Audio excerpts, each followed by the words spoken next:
राधे राधे गोविंद गोविंद राधे राधे राधे गोविंद गोविंद राधे राधे राधे गोविंद। हमको लगता है कि इनको भगवान ने कुछ ऐसा साहस दिया है, ये जरूर अविस्मरणीय कार्य करके दिखाएंगी। आज ऋषि पंचमी की पवित्र वेला पर आपका आगमन हुआ, अत्यंत व्यस्त हैं आप, फिर भी आप पधारी हैं हमारे। अब हम चाहेंगे कि आप अपना कुछ भाव व्यक्त करें।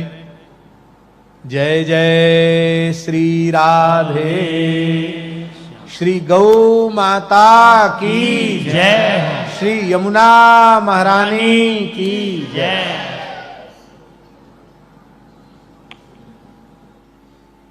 आज का दिन सच में बड़ा शुभ है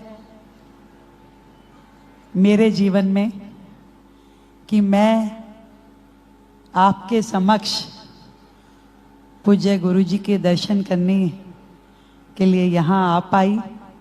मैं तो ये मानती हूँ जब तक प्रभु की कृपा ना हो जीवन में कुछ घटित नहीं होता। तो ये उन्होंने तय कर रखा था कि मुझे आपके दर्शन कब मिलेंगे, किस घड़ी मिलेंगे, और मुझे नहीं मालूम था कि आपके जन्मोत्सव के अवसर पे मैं आपके दर्शन कर पाऊंगी। एक बार पूज्य गुरु जी के लिए जोरदार तालियां भाई, जिन्होंने अपना जीवन समाज के लिए लगा दिया, प्रभु सेवा में लगा दिया और धन्य कर दिया दिल्ली को अपने पावन चरणों से यहाँ पधार करके। आपने यमुना जी की बात की, आपने गौ माता की बात की। गुरुजी मैं तो मानती ही हूँ ऐसे बहुत सारे मेरे परिवारजन हैं जो यहाँ बैठे हैं। जीवन में मैंने कभी इस दृष्टि से कभी नहीं सोचा था कि मैं यहाँ तक पहुँचूंगी। मैं तो कदम दर कदम चल रही थी, अपना काम कर रही थी। ये शायद गौ माता ने ही तय किया होगा कि इससे मेरी सेवा करनी है तो ये जिम्मेवारी दो, या यमुना मैया ने सोचा होगा। और मैं इतना जानती हूँ कि ईमानदार कोशिश हो, अपने प्रयास पूरे करे तो लक्ष्य की प्राप्ति जरूर होती है। गौ माता सड़कों पे बेसहारा यहाँ वहाँ छोड़ दी जाती है। हम लोग भी थैलियों में घर का बचा कुचा सामान सड़कों पे छोड़ करके अपनी भक्ति दिखाते हैं। मैंने कई परिवार की बुजुर्ग महिलाओं को देखा है। बुजुर्ग छोड़ो, हमारे जैसी भी बहुत कई बार होती होंगी जो घर में छिल के भी करके ये भी करके और जाके कहते हैं जा गाय को डाला। मैं अक्सर जब लोगों को मिलती हूँ तो कहती हूँ अपनी माँ को क्या हम जमीन में डाल के भोजन करा सकते हैं क्या? तो गौ माता को कैसे कराते हो भाई? क्यों उनके निमित्त की रोटी को सड़क पे रखाते हो, चौक चौराहे पे रखाते हो? कभी गाड़ी माँ से टकराती है, कभी माँ गाड़ी से टकराती है, और चोट तो माँ को ही आती है। तो हम सबको तो ये सोचना होगा कि गोग्रास हम घर से निकालें। तो आजकल तो गौशाला की रेडियां इतनी चलती है, गौशालाएं भी बन गई है, और सरकार ने भी, जो गुरुजी ने कहा, हम हर जिले में बड़ी गौशाला बना रहे हैं ताकि हजारों हजार हमारी गायें गौ माता वहाँ पे रह पाए।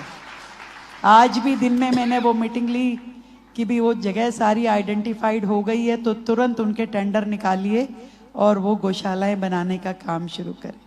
माँ यमुना की बात आपने कही, मैं सच में ये चाहती हूँ मेरा जीवन सार्थक हो और मेरे कार्यकाल में मैं इस काम को पूरा कर सकूं। पर सच में हम सभी लोग पाप के भागीदार हैं, सभी दिल्ली वासी भी और पीछे भी जहां जहां से माँ यमुना में वो गंदे नाले डलते हैं जिसमें हमारे आपके सब घरों का सीवेज जाता है। कभी किसी सरकारों ने ये चिंता नहीं की कि ये सीवर, ये नाले, ये गंदगी सीधा जाके यमुना जी में गिरती है, इसको रोका जाए या इसके ऊपर सीवेज ट्रीटमेंट प्लांट लगाए जाए। पहली बार कोई सरकार आई है जो ईमानदारी से एक एक नाला, जो 200 नाले हैं बड़े बड़े, एक एक नाले को टैप करने का काम और उस पर डीएसटीपी बनाने का काम शुरू किया है। समय जरूर लगेगा। मैं नहीं कहती गुरुजी कि मैं अगले साल की बात कह दूं कि कब की, पर शुरुआत हो चुकी है और एक ही ध्येय है, हर 15 दिन में उसका रिव्यू ना केवल मैं, मेरे द्वारा बनाई हुई रिपोर्ट प्रधानमंत्री जी तक जाती है, क्योंकि वो स्वयं इतना चिंतित रहते हैं कि यमुना की सफाई का काम जरूर होना है। हर 15 दिन में हम रिपोर्ट देते हैं कि कितना काम हुआ, अब ये टेंडर हुआ कि नहीं हुआ, अगला क्या हुआ, नालों का सर्वे हुआ कि नहीं हुआ, योजना बनी कि नहीं बनी। परंतु इतना विश्वास दिला सकती हूँ मेरे दिल्ली वासियों को और आप सभी अपने गुरुजनों को कि सच में वो दिन आएगा जब यमुनोत्री से प्रयागराज तक अविरल यमुना बहेगी और वृंदावन में भी माँ यमुना का बहुत सुंदर रूप जहां हमारे कान्हा जी ने विराजमान हुए, वहां से भी सुंदर यमुना जाएगी। आप सभी गुरुजनों का आशीर्वाद मुझ पे रहे, ईश्वर मुझे ताकत देता रहे कि मैं अपने दायित्व को ईमानदारी से और पूरे सामर्थ्य से कर सकूं और उसे निभा सकूं। आपका आशीर्वाद मिला, आपका जन्मोत्सव भी है। मैं तो प्रभु चरणों में यही कामना करती हूँ कि आपको स्वस्थ और दीर्घ जीवन दे और आपका आशीर्वाद हम सब पे यूं ही बना रहे। बोलो बांके बिहारी लाल की, नंद के गोपाल की। बहुत अच्छी बात यमुना जी के लिए और गौ माता के लिए कही है। हम गाय के संबंध में इतना जरूर कहना चाहेंगे कि जो हमारी भारतीय देसी वेद लक्षणा गाय है उसकी प्रधानता अवश्य होनी चाहिए, क्योंकि प्रायः जर्सीकरण और दोगलीकरण बहुत अधिक मात्रा में हो गया है। वो भी जीव है, प्राणी है, उस पर भी करुणा होनी चाहिए, लेकिन देसी गोवंश के संरक्षण और संवर्धन इन दोनों पर अवश्य जोर देना चाहिए।